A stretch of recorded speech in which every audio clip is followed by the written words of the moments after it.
Hey, we're Balu Brigada, and we are here chatting with Milky.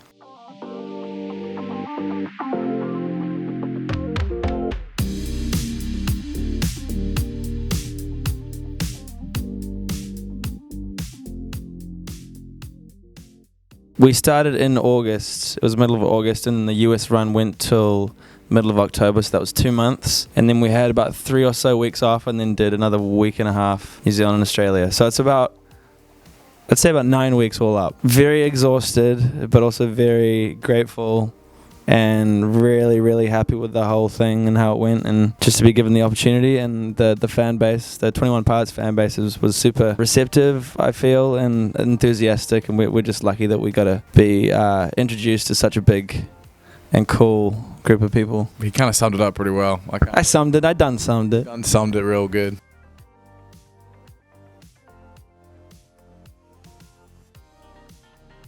Some of the core memories would be getting off stage in an absolute sweat, just like pouring with sweat, because we like to have, a little boogie when we play. So that translated to a very moist time. So that's a core memory. Doing that 41 times was pretty exciting. Another core memory would just be doing the little debrief after the show with the band, and just going through what went well and what went horribly awry. They're both pretty fun to talk about sometimes. So yeah, those will be some memories that I'll remember for a long time.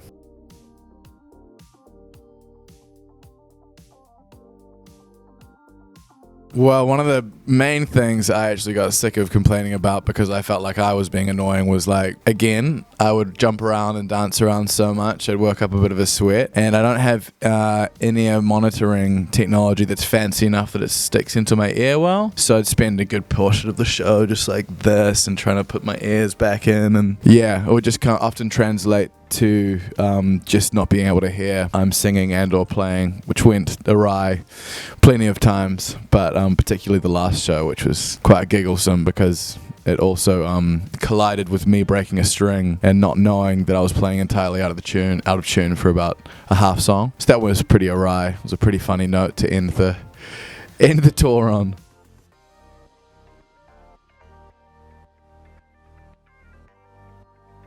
I think a super valuable thing has been just figuring out how much you can hone or tighten up the screws of a set. We've never got the opportunity to play so consistently ever before, so that's been a massive learning curve for me and Pierre, and just a massive blessing to be able to just tweak across shows. And it helps that it's been such a big production, but even aside from the size of it, it's just being able to do it so consistently has taught us how to play the songs better, tweak the sounds, but also just use the space as much as possible, and that's been a big learning curve for us. They actually gave us a really good piece of advice when we talked to them about, when you're kind of in the flow of doing the shows back to back, and then when it's your chance to speak, kind of feeling sometimes, we were talking about how we would feel inauthentic if we said the same thing every night.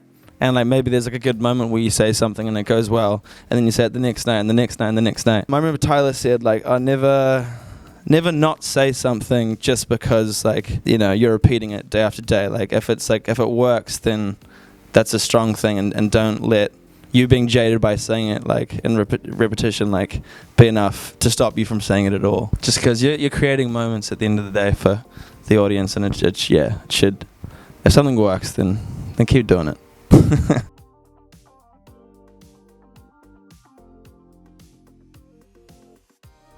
It's just so much fun to be able to put the songs that we've written and produced together in a live format and make it more of a visual performance as well. Yeah, and it's nice to see when the crowd's dancing along as well, and it feels like you're dancing together. You're doing the tango, or maybe the bachata.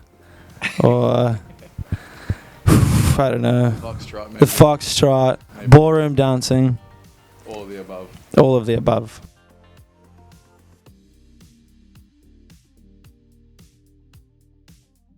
Well, the last one was more of like a collection of just our strongest songs that we feel like currently identify us. So it was actually like a bit of a mixtape mishmash compilation. Yeah, just ahead of this tour to just really kind of give the best slice of Balü possible, and that was over the last couple of EPs. So it's kind of like, you know, Pierre and I tend to genre mash and like pick a lot of different sonic palettes, etc. So now we feel like we're in a position as we go into this next phase that we've got really a sound that we identify with and that feels true to us. And so this last collection, if you will, was like the most succinct way to put that in front of like what would be a new audience that we got to play to over the last couple months.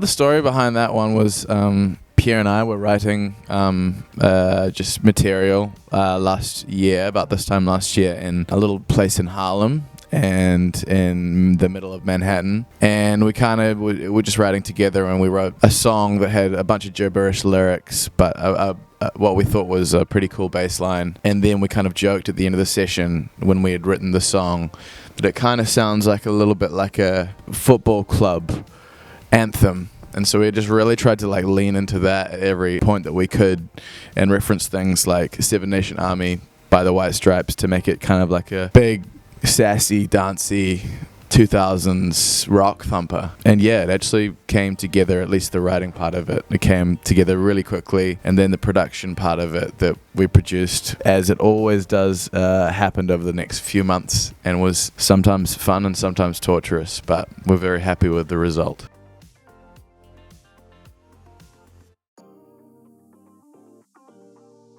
We found out when it happened, and it very much happened because we were just making a bunch of TikToks and content reels, and Pierre made a specific one that he was just, you know, playing the bass line on the bass, and that happened to hit the algorithm just right. And translated to lots of people using that sound. Some of them being like, you know, the England football team, or FIFA, or Manchester United, and the London Paris Olympics. So it was pretty vibey to see it on that, in those different spaces, really.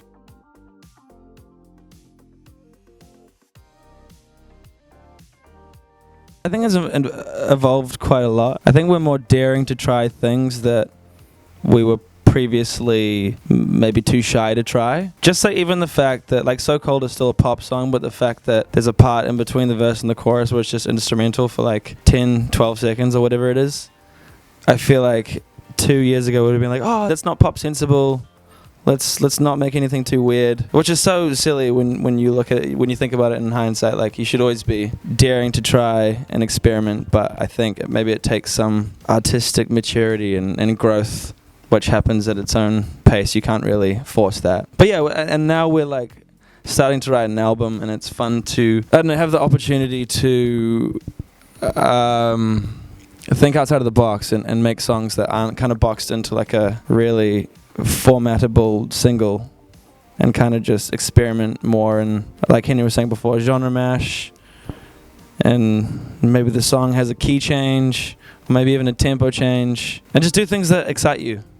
Yeah, I think we're doing a lot more of now, which is fun.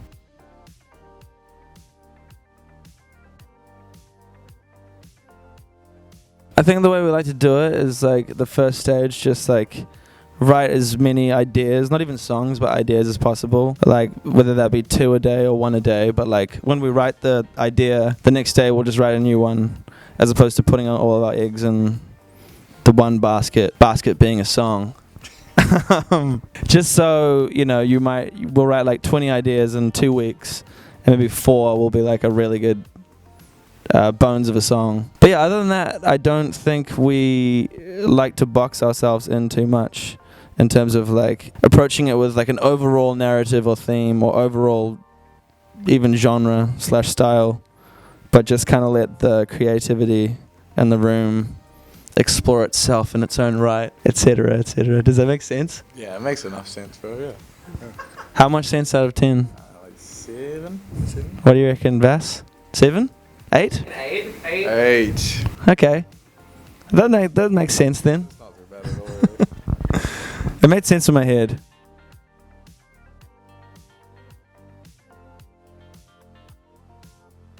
In store for 2025, we're going home to Auckland in about 5 hours from here, Sydney. And we're just gonna continue writing and producing our album. I think we're gonna produce it all ourselves. And yeah, other than that, maybe just chill out after a bloody intense 2.5 months of touring. Take some time off, hang with the family and our loved ones and friends, and have a pint in the sun. And then when it gets to the end of February, we're playing our first headline tour of the US, which we're very excited about. And I'll have you know it's sold out, which I'm even more excited about. So yeah, we're just really excited to have the opportunity to do that and to take this last couple months and turn that into hard sales for people finding our music. It's really cool. Just being my cynical brain can't deny that. That's pretty cool. They're coming to see us. So we're looking forward to the end of Feb and March and doing that.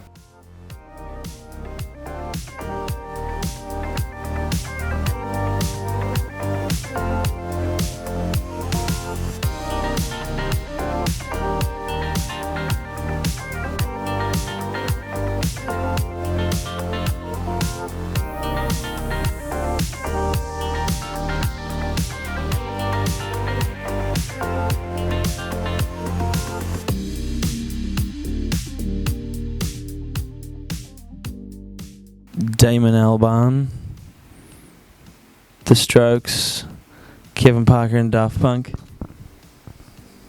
Frank Ocean. Andre 3000. I'd love to write some music with Andre 3000. Demon Days by the Gorillaz. Spider-Man 1. Ooh, that's a good one. Spider-Man 1. Is there a towel that I can wipe my sweat on? Hannah. She's a sweetie. Parcels in Berlin 2 years ago. Spice Girl. It's Sean and Jeremy. Red Rocks.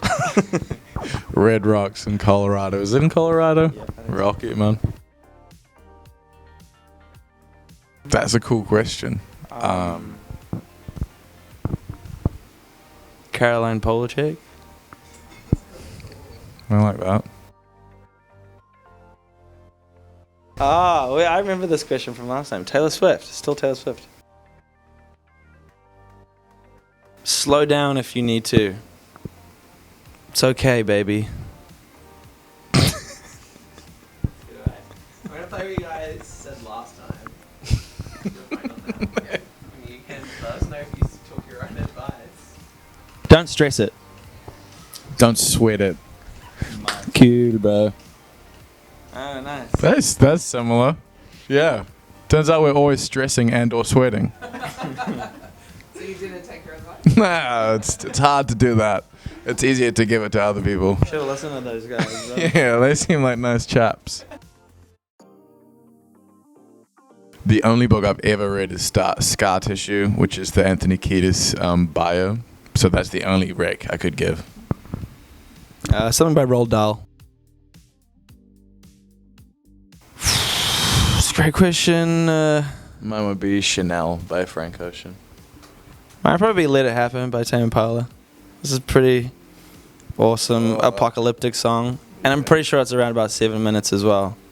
So that would be perfect, actually. And then it fades out, and then that would be weird if it was fading out and the world was ending. That part wouldn't go so well, but anyway, yeah, you guys feeling that? Yeah, sweet.